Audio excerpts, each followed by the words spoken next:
Welcome back to the Chappy and Bengals podcast. I am your host, Bengals. My co-host here, Chappy, presented to you by Play Action Sports. Today we got a Thanksgiving recap for you guys, to all our American friends out there.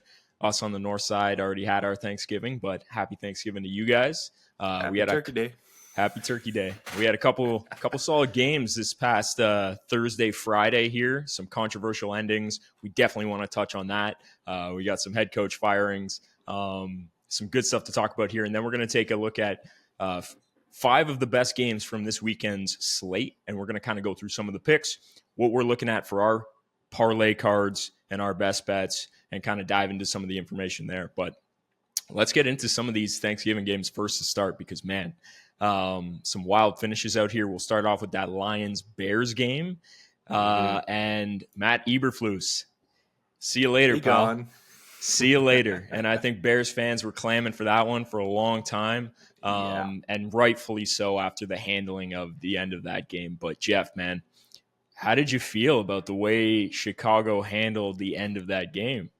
Well, we like what they did there. We like what they did there. Yeah, it was good. And no, that was insanity. I honestly, I was in shock. I'm just kind of reading through this, and I'm like, what are they doing? Like, are they gonna? You're just like watching the clock tick down, and you're like, what is happening? What's happening? And then a 5-step drop into a long shot too. And a long shot, and I'm like, what the fuck just occurred there? And so happened? The response from both Caleb Williams and Matt Eberflus was like just confusing. Like, I was just like, so did he call a different play? Did he have an audible? Was this the game plan? Yeah. What was was Matt covering for that? Like, I was looking at all the angles, like, I don't even understand how you let that happen at all. It's fucked. Like, what were you on the field for at that point?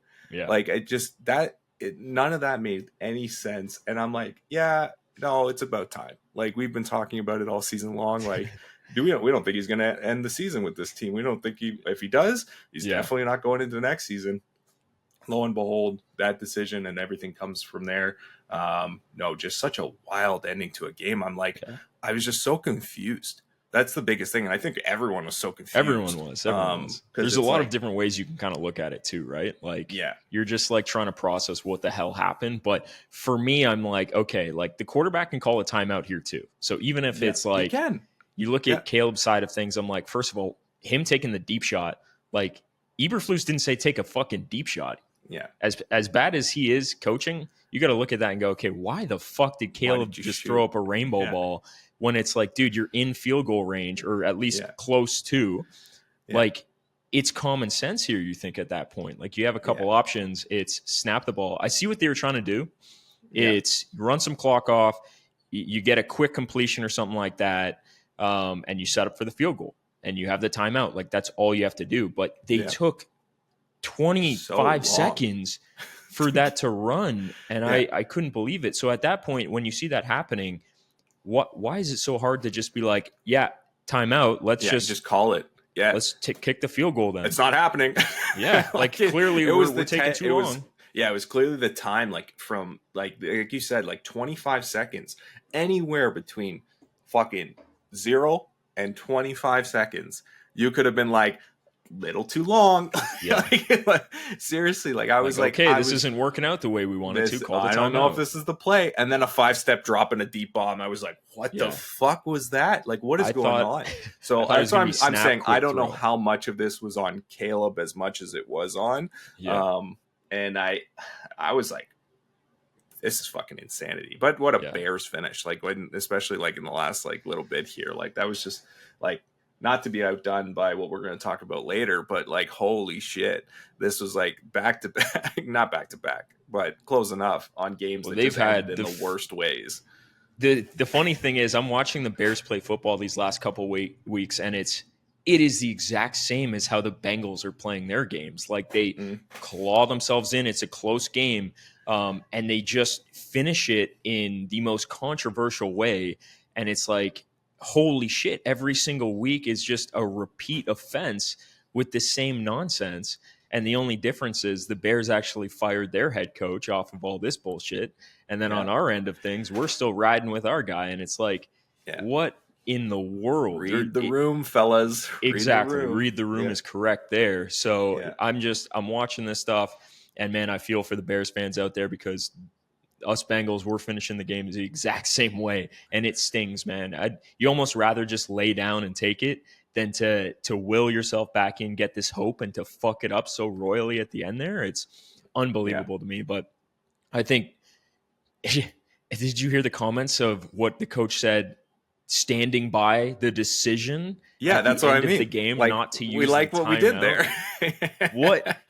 In what world do you stand by that decision? That's why I thought he was covering. That's why I thought he was covering for his rookie quarterback that made a bad decision. But again, like, what are you doing? If the guy makes a bad decision, hold him accountable to it, right? Absolutely. Do an Anthony Richardson situation and bench the kid. Like, don't fucking cover up just because his feelings might get hurt. Fuck that. Yeah. Like, this, no, you have. And then I was like, as a result, clearly you're not the coach for this team and not the coach for this kid. Like, this is not the play here. So you could start to see the locker room kind of go to, with like Keenan Allen coming out saying, like, I think the players did enough to win that game. And that's, you know what? That's where you got to fire the coach. Is things are starting to turn. Realistically, the Bears should have been in a position to kick that field goal and be ready for that.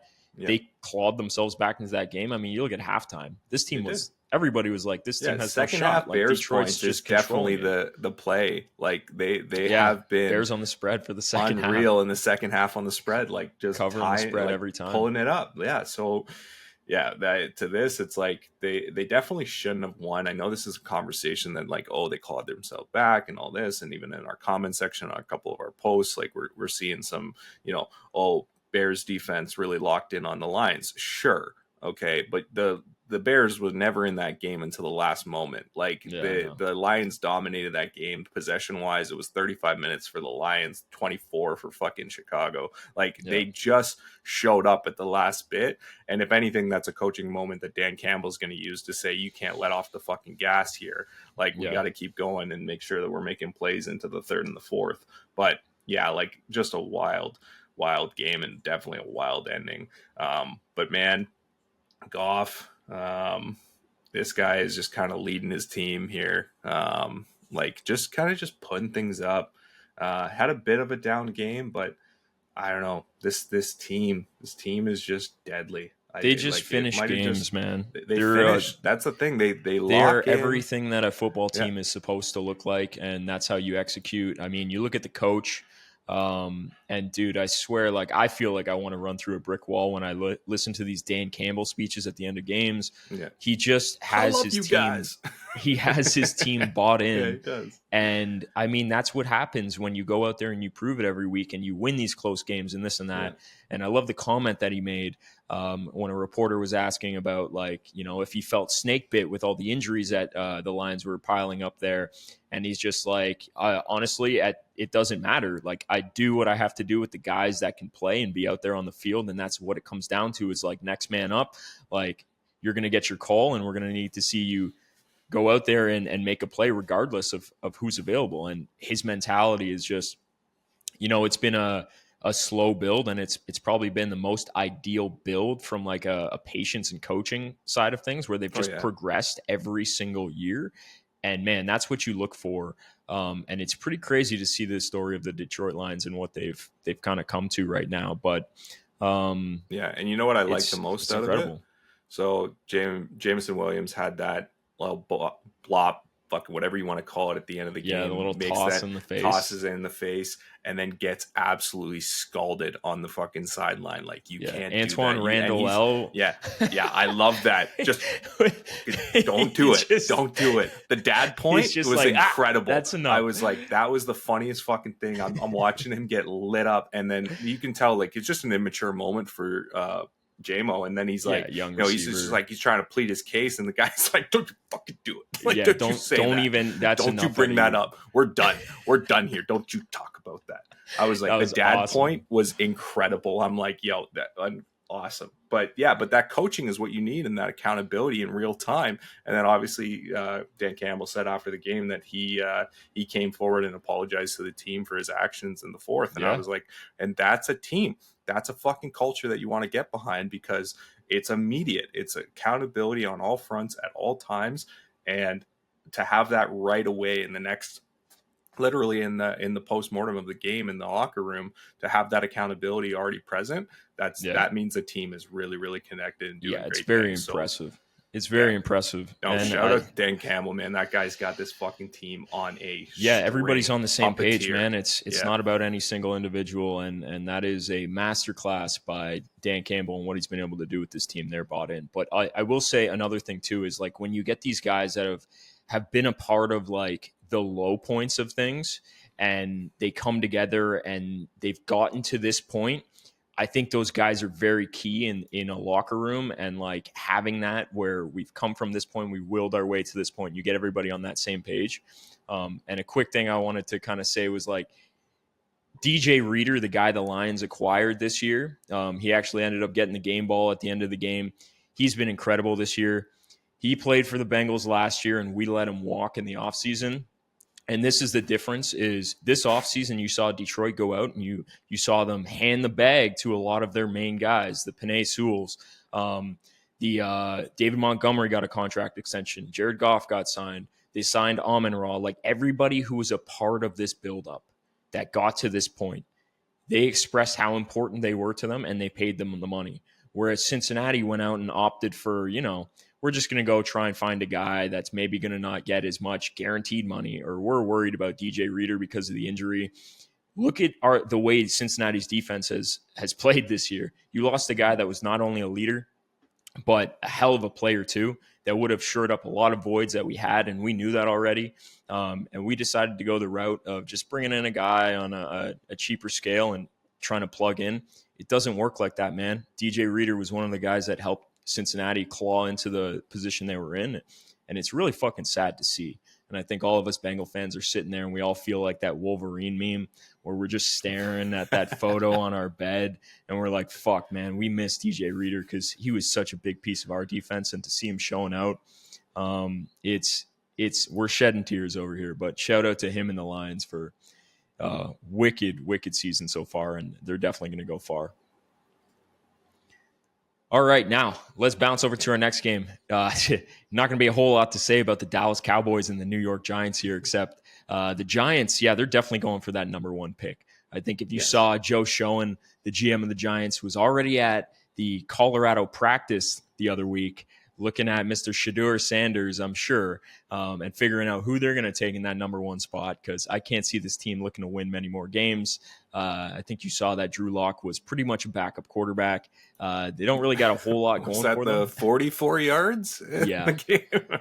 Brutal. Couple turnovers. I think they lost a couple guys. Theo Johnson, he's going to be out for the season, it looks like. And then I think they lost somebody on the defensive line there too. So they're just getting banged up. I think they're going to pack it in. It is what it is for the Giants. They're already looking to the future. And then that quick little thing I touched on about the Dallas Cowboys fighting their way into a playoff spot there last week, Jeff. Mr. Micah Parsons came out and said, watch out, we're coming. So what do you have to say about Dallas here with a little bit of a playoff push?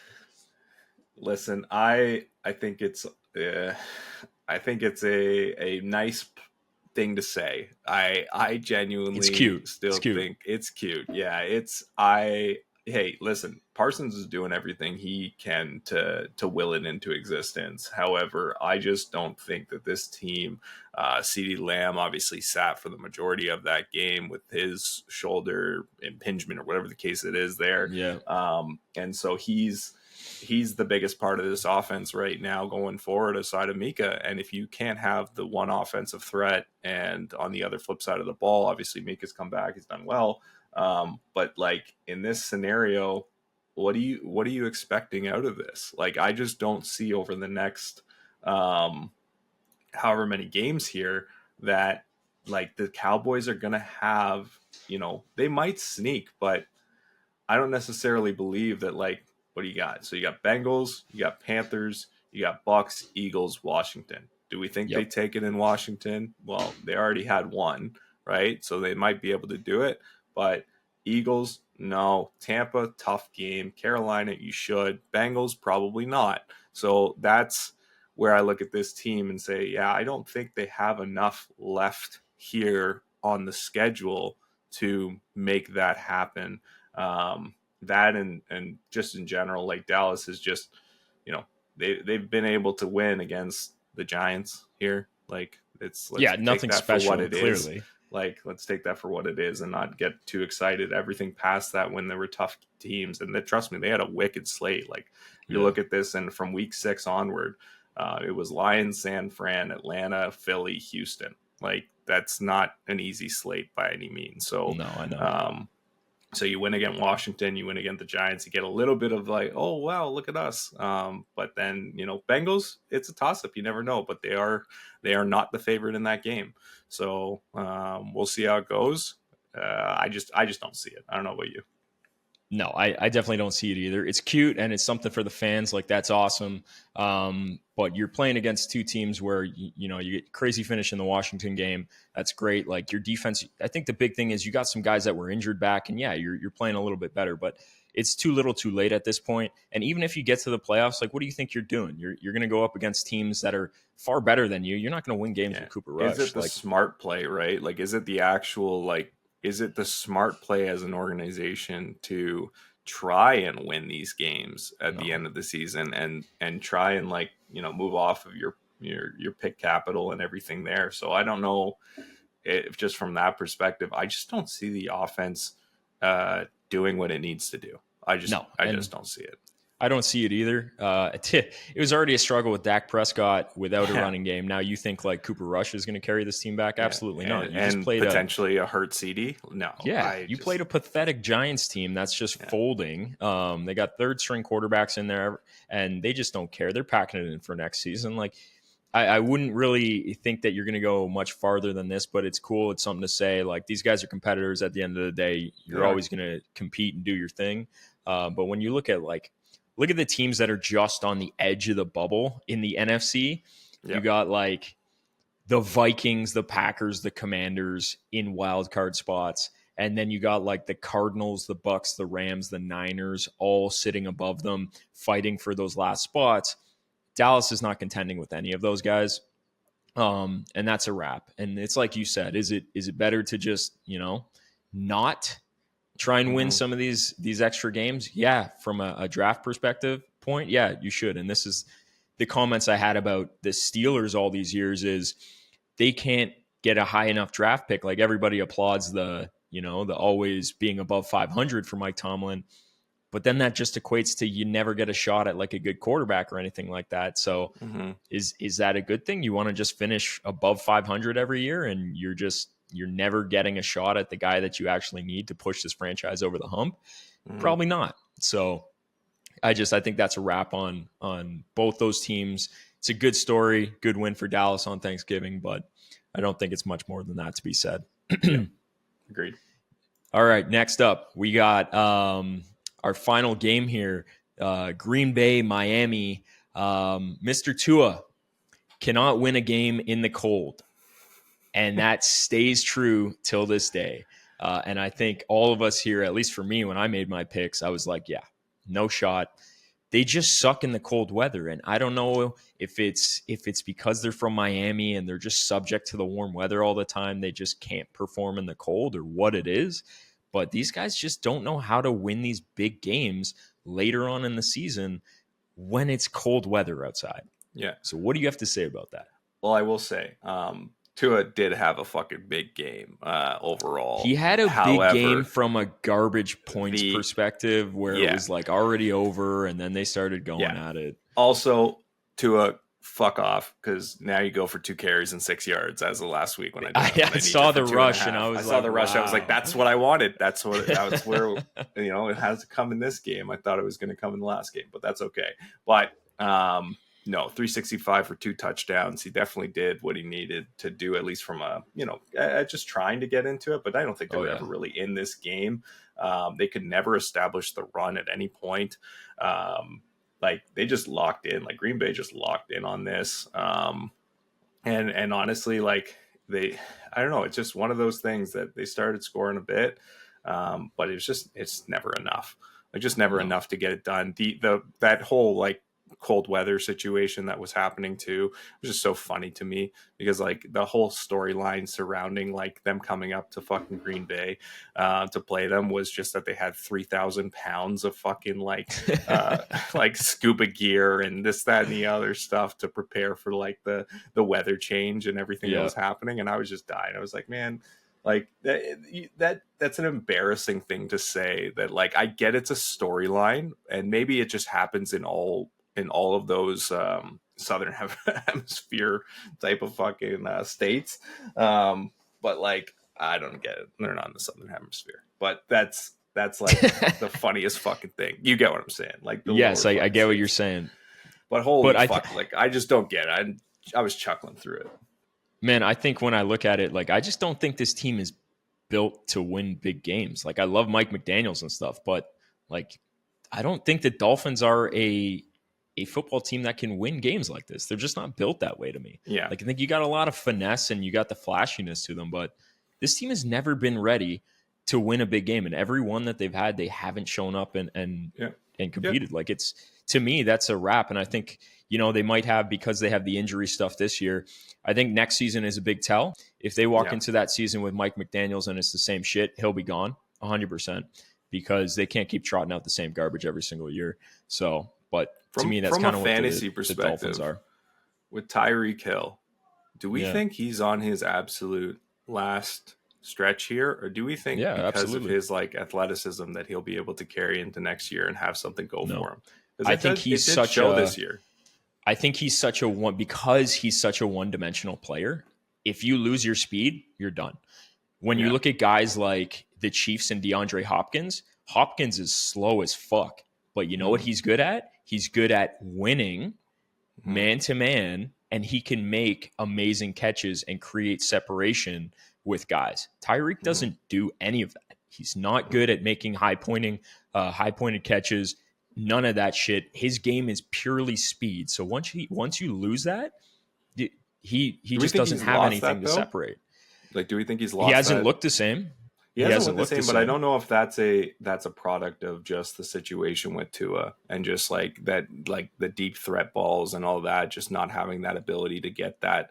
He can blow past people on a go, like, but on the other side of this, like there hasn't been like the quarterback situation to provide that, that ability to do those types of routes. So I think that's part of it to me, that I'm kind of taking Tyreek as like a real buy low opportunity if people are willing to kind of move off of him going into next season, because this guy was a top 5 first round pick. And I don't think, based on what we've seen so far this year, that outside of these games that Tua wasn't in, it's not like he's not there. It's just, is he going to do enough as he ages into the next realm of this? And honestly, to me, it's kind of sneaky. I don't know. It's something that you might want to keep an eye out for going into next season.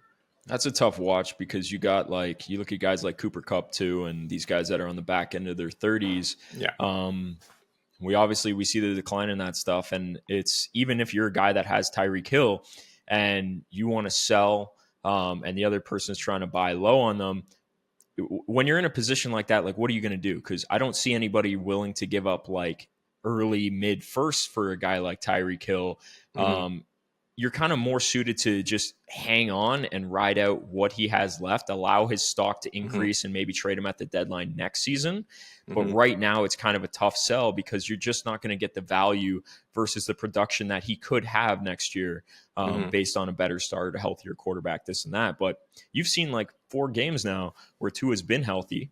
Yeah. And I'm just not like, it's not even, you saw the meme where it's like the guy looking over his shoulder. And it's Jonnu Smith and Devon Achane getting all the targets, and Tyreek and Waddle are kind of diminished. So it's just interesting to see how the offensive has the way kind of switched. Been used in this offense. He's almost the primary receiver right now for this team. I think like he has the highest lines that get set on the receptions every single week with Miami, which is crazy. But they just have so many of those like kind of wheel plays or screen plays that kind of get him involved. Because I told you, I think this was my take the early going of last year was that if they just can get him on the outside and get him in motion and start doing those kind of quick run plays where he just needs to catch the ball in motion, like that's how he's going to get his yards, and that's how this team's going to be successful out of the backfield. So it's definitely come to fruition. That is how they're using this offense in a lot of ways. But I just think Tyreek has the opportunity to kind of sneak on by. But I 100% agree. But I think there is that moment where, like, even Derrick Henry, right? You start getting that aging person, and you're like, it's probably done. Like, it's probably done. And then boom, Derrick Henry still comes through because he's a monster. And I don't think Tyreek's lost his speed. I just think in those games, they just didn't have those routes that were working with him with the arm strength of the quarterback to make those plays happen. Yeah. So I think it's one of those things that just to kind of be monitoring and see where it goes. Yeah, I think you saw the lack of arm strength too in that game with the cold weather, and just to he's usually an accurate quarterback, but you saw he was struggling a little bit more in that game. But also, I just think it's the rise of the other targets in this offense, like the way that Achane is playing, the way that Jonnu Smith's got, like, he's averaging got to be like 80 yards a game at this point. Yeah. And for me, at least, like every week I look at his line and it hasn't caught up yet. That's a smash play because he's a go-to guy. When you have a tight end like that, of course you're going to find him. And I think that's just what it is the targets are shifting around and Tyreek isn't needed as much. So they're taking what they get underneath. But I don't know what they're going to do here down this stretch. They're pretty much out of it too. They're 5-7 now. And it's going to be, it is what it is down the stretch here, but it'll be tough for them to get in. So we'll see how they kind of finish out. And maybe, Tyreek Hill's, he gets his stock back up, and then you can make a sell or a buy at the end of the season there based on what happens. But yeah, we didn't really touch on the Packers side of things too much. What do we think about the Packers? Now we knew what they were kind of coming into this. They were definitely the team that should have kind of put, Miami not out of its misery just yet, but definitely put the boots to them between Jacobs on the run game.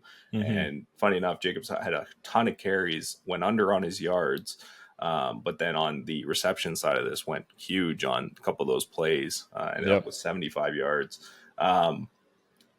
What do we think about Green Bay? Where do we think this NFC North is just becoming ridiculous at this point? Yeah, I mean, I'd say it's the division of the year for sure with the way these guys, they're all like, look at the playoffs right now. Like Vikings 9-2, Packers 9-3, Lions 11-1. Like, holy fuck, man. Yeah. And we said this at the start of the year. This was going to be a division to watch, but I did not foresee the Vikings and the Packers having this record at this point in time, which is, it's Packers, been pretty impressive. Yes. Vikings, I've been loving it all. I've been on that money line, I think, since week one. Yeah. You can fact check that shit in all the pods, but like 100%, this has been the play all season long because, again, they're sneaking up on teams and they're taking wins when otherwise, the lines say they shouldn't.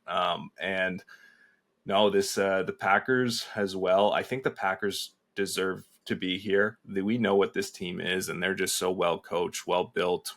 Just like the hierarchy of command here with the Packers and the organization here has just been so good for so fucking long that, like they were saying it on the thing, we talked about it a bit. Obviously, like the three quarterbacks, like that's a blessing. Like that is an absolute blessing. No organization gets that. It's just the absolute most rare situation that you can have, and this team continues to shine with that in mind, right? Like this Packers team should be here. This was the team that was going to be either first or second, right? Like we expected that. So the Lions have obviously come out. They've taken absolute control of the league with the conversation surrounding that, but the Packers are right behind them in this division, and we're always right behind them in this division. Yeah, I kind of want to tail off that Jordan Love stuff you talked about. I think when I watch the Packers, it's an easy recipe to beat them. Well, easier said than done.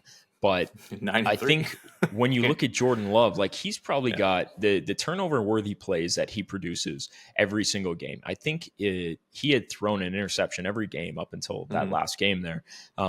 Majority of them anyway.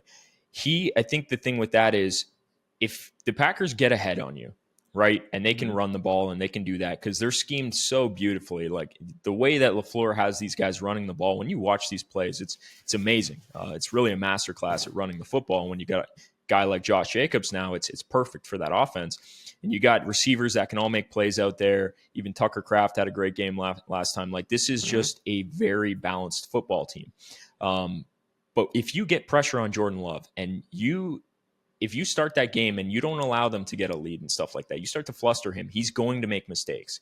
Your game plan should be get pressure on Jordan Love and make him make mistakes. And I think that's how you can beat the Packers. So I'm going to keep an eye on that down the stretch here, see what teams are going to be able to put that game plan together. I would take a little bit more risks, get in his face a little bit earlier, and see what you can do. Because I think that as good as Jordan Love is, that's kind of the recipe to beat the Packers. But also going back to what you said about them having, the Brett Favre, the Aaron Rodgers, the Jordan Love, can we also look at, and this goes back to us talking about the young rookie quarterbacks, all of these guys, Aaron Rodgers sat behind Brett Favre, right? Jordan Love sat behind Aaron Rodgers for 3 fucking years. And now we're going on about expecting these quarterbacks to just perform right out of the gate. And we wonder why the Packers have had such good quarterback success. Well, look at the fucking recipe. They have a guy sit behind a great quarterback for X amount of years. They learn, they develop, and now look at the execution from Jordan Love in this offense, right? It's no secret. We have to get back to the patience with the young quarterbacks. And obviously, an organization that can develop the talent, that's a big thing too, because not everybody can do what the Packers have done. But it's as simple as that. So when you look at from this past draft, scrutinizing the Atlanta Falcons for taking Michael Penix there in a spot where it's like you have a quarterback you just signed to a massive contract in Kirk Cousins, and they were giving them shit. Why don't you go after the defensive guy because you need the defensive help? You want to win now. You just signed a quarterback. Well, they might be the team getting the last laugh a couple years from now when Kirk is on his way out and they have a guy that's just sat behind and learned and developed, and Michael Penix steps in and becomes a great quarterback in this league. So I think we need to get back to that and stop expecting these guys just to be amazing right out of the gate. So no, I don't know if you have anything else to touch. Yeah, no, I did. I had done some research on that just as we kind of got into that conversation that last time. And so for players that start immediately in the NFL, and these are quarterbacks that come directly out of college and immediately start for their NFL franchise, their career on average in the NFL lasts about 3 to 5 years. Okay? If you think about it in the grand scheme of things, for a quarterback, that's really shit. On the flip side to this, if you start off of the bench, so you don't have an immediate starting gig in the NFL, and you get worked into that, the average NFL career for those players is anywhere between 6 to 10 years. That's incredible. Incredible. That is incredible. Take for that what you will. Yeah, all you organizations out there, stop trying to force these guys into shitty situations. Start developing and creating a process and a system for these guys to actually be successful in the league. Yeah, it does help in that net average. And this was all quarterbacks in the NFL that I did this based upon starting, like they started out the gate or they started on the bench. And then obviously got their role over time. It helps to have guys like Aaron Rodgers, Jordan Love, of course. Tom Brady, Young. Like these guys are all Hall of Fame worthy, or if not Hall of Fame quarterbacks. So these are guys that had long careers. But again, what led to their success? Well, they led and they learned from the best that was in front of them, all of them. Absolutely. So this is what happens, and that's how you got to do it. So it's so quick. We are in that like fucking fast-paced environment where the product on the field has to equate wins because equate wins equals money, right? Yeah. But like the long-term growth of your wallet in the NFL can be equal played on the waiting game. And doesn't mean that you can't draft that quarterback. And a lot of these teams, like they kind of do this over the time. It's like, well, draft another guy. Like draft another good guy, Patrick Mahomes. Draft another good guy. Yeah. And look at that. Wait. Patrick Mahomes sat behind Alex Smith for Alex Smith. So just wait and draft your guy and then see over time when it gets developed into the organization. Because, is anyone not taking Patrick Mahomes? Good luck.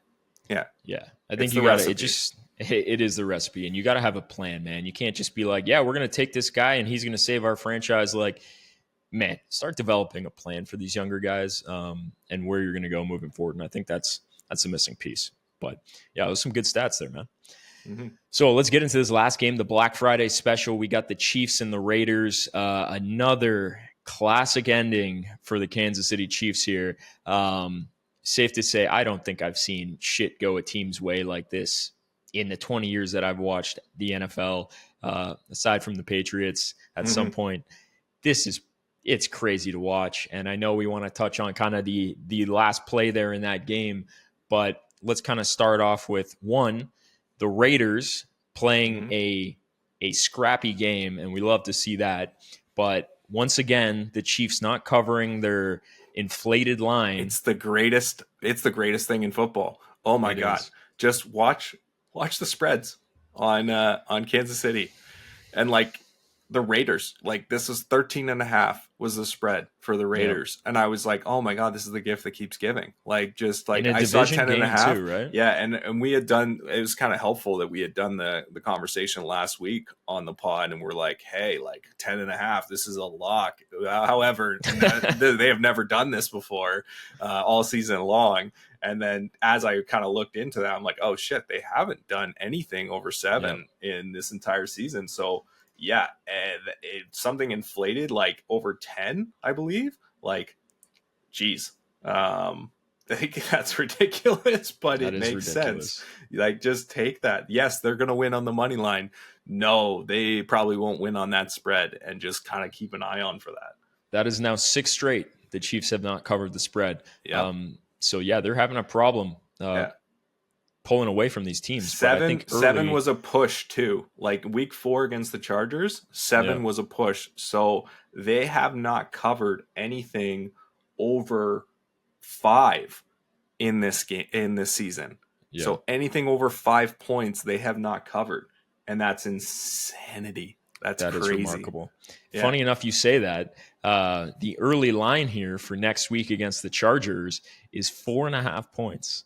So interesting. 4.5 points here, and they haven't covered anything over 5. So that's going to be funny to see where that number ends up come game time. But clearly they see the trend there too, just like us.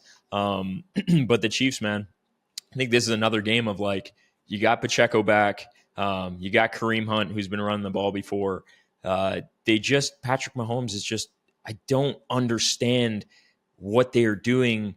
He's throwing so much and they're just not having that much success. Like, rely on your run game. That is where the success is coming from with this team. And they just seem to get away from it so much. And it baffles me.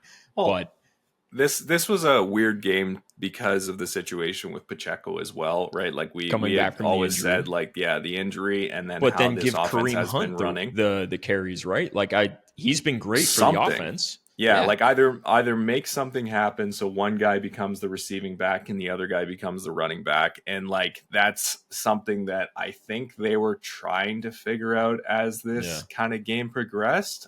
Both ended up with 7 carries, both went under on their yards. So at the end of the day, it's kind of like, I don't know, are they just figuring things out? And did they rely upon Patty just because they needed to, especially as that game kind of came to the end there? Yeah. But yeah, just such a weird season for Patrick Mahomes. Honestly, not that far off from last season though. And obviously, what does it matter when you win? But this is another one of those just kind of making it through week over week, and then obviously we can get into the call at the end and the situation at the end, and everything there, because they come out with another one. They should never have lost this game. I think that's the biggest conversation. Like, we know what the Chiefs are. Chiefs are the back-to-back champions, right? Like this is talk shit all you want about this team. This team knows how to win, gets wins, and that's just what it is. Now, they should never beat the Raiders with Aiden O'Connell at the fucking. I will say he did play pretty good. He played decent. He played great. But it's not no, like, yeah, like he played good enough for them. I want to shout out again. Feels like Brock every Bowers. week I come on this show Stud. and I say Brock Bowers' name. Yeah. This dude is a stud. I saw a stat the other day. There's only 3 other players that have more receiving yards than Brock Bowers. And you know who they are? They are Jamar Chase, Justin Jefferson, and CeeDee Lamb. And that is a hell of a company to be in. That is insane. So we're probably witnessing the greatest rookie tight end season of all time here. And it's pretty impressive to see what he's doing. Not only is he doing this on a poor team, but he doesn't even have anybody that's really competing for targets with him on the team. So he's not even getting much help. Like you got Jacoby Myers, Devontae left earlier in the year, and he is still getting separation, doing everything he can, especially against the Chiefs team. I know they give up a lot of points to the tight end position, but man, he's just going off every week at this point. It's like the Mariano Rivera cutter. You know it's coming, but you can't stop it. You can't stop it. It's just what a weapon to have, man. And he's to see a tight end as versatile as he is, blocking, running routes, doing everything. That is a Swiss Army knife on the offense to have for sure. Yep. Like incredible. But shouts out to Brock Bowers, man. All you guys who took him in fantasy drafts this year, you guys are definitely reaping the rewards for sure. But let's kind of get into the end of this football game and this call. Initially, what did you think on the end of this game and that call and how it went? Honestly, it's half and half with me. Like this is on the Raiders as much as it like we like to say that this is on the Chiefs. Absolutely. And I think that's the biggest takeaway for me is, we're obviously going to talk about how the Chiefs get away with another one and this, that, and the other, and the refs are crap and they're in the pockets of the Chiefs and this, like everything, or the other way around, who knows? But no, this the way that this ended, I think they missed 3 field goals. I think they obviously the ending of this game was pre-snap, a false start situation that happened. But I'm kind of like, hey, you're in that situation. You got it all the way up. Like they ran it all the way up to where they needed to be.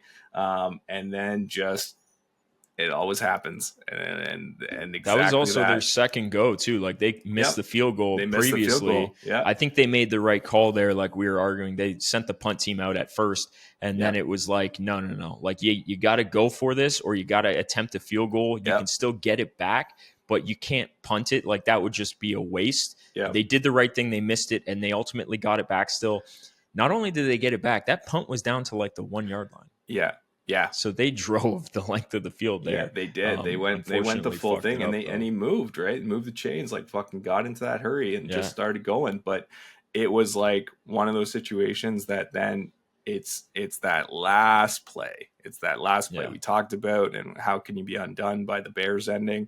Well, this is pretty close, right? Like to get all the way there, and then time on the clock, you spike the ball, you're getting into that position, and then that happens. So it's like just a shock, to no one really if they've watched the Raiders play this season. But I can't say personally that I put this on the Chiefs and the refs and all the bullshit that we talk about there, even though I'd really, really fucking like to.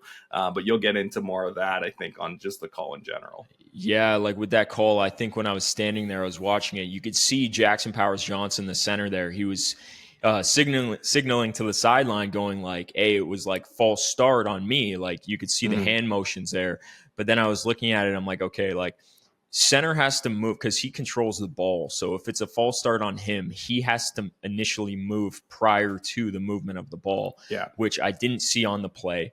So then I look at it, and they called illegal shift, which illegal shift is 2 players in motion at the same time, which if you look at the play, the receivers were not set. You had the receiver at the top of the screen moving. You also had Michael Mayer on the line who was signaling to the side with his hands. They were both moving at the same time when they snapped the ball, and you could tell that Aiden O'Connell wasn't ready. So when I look at that, apparently here it says NFL exec Michael Signora on the Raiders penalty before the botch snap. Had the clock been running at the snap, then by rule, an illegal shift would convert to a false start. So since the clock was stopped, because of the spike on the second down play, an illegal shift is now a live ball foul. Because when I looked at it, I was like, okay, if this is a legal shift and they had blown the whistles, the play would be dead and the turnover would not matter. They would just take the penalty, move back, retry the down, right? But because of the fact that the clock was running, the down had then play out because of the illegal shift, hence the turnover, yada, yada, yada. So I was a little confused on that. I was looking into the rules because of the illegal shift. I'm like, well, isn't the play called dead? Then I was looking at the timing of the officials' whistles because it just seemed to line up so perfectly with the Chiefs recovering the ball. Of course. And I was like, oh, they got it. Oh, okay, we're good now. Oh, we're yeah. Pick it up. That's okay. No, let's talk about it for a little bit and just give it to the Chiefs here. And it's just been a way the Chiefs have been winning every single game this year. It's something that goes their way, it feels like. And if it's not them getting a flag, it's them somehow getting no flag. And legit. It's incredible. Yeah. And there was like a meme I saw today. I think it was like Jesse Pinkman from Breaking Bad. I forget who it was from, but it was some guy that's like, oh, they can't keep getting away with this. Yeah. And it really feels like that every single week. It's like, holy shit, I've never seen a team like this get this many calls go their way in a season. And we're all just sick of it. We're all sick of seeing it. Like, if you win the game, no controversy, by all means, like, hats off to you. That's great. But just the endings it's been quite the scene. But, the Raiders hung in there. But I think the silver lining is, hey, there's still like a top 3 pick right now. You guys showed up. You played a game. Couldn't convert at the end there. But it's been that kind of season. So I think it's been an interesting slate of games for the Thanksgiving stretch here. It's been interesting to touch on, but hope you guys took something away from that. Time to shut the show down for today. We're going to get into some picks prior to the weekend. Hopefully tomorrow we can get some stuff out there for you guys, but we wanted to jump in, give a little recap of these games and kind of what stood out to us. So we hope you guys will tune in next time. Appreciate you guys tuning in. This is the Chappy and Bengals podcast. You guys take care. Enjoy the rest of your Thanksgiving weekend. We'll see you guys next time. Happy Thanksgiving.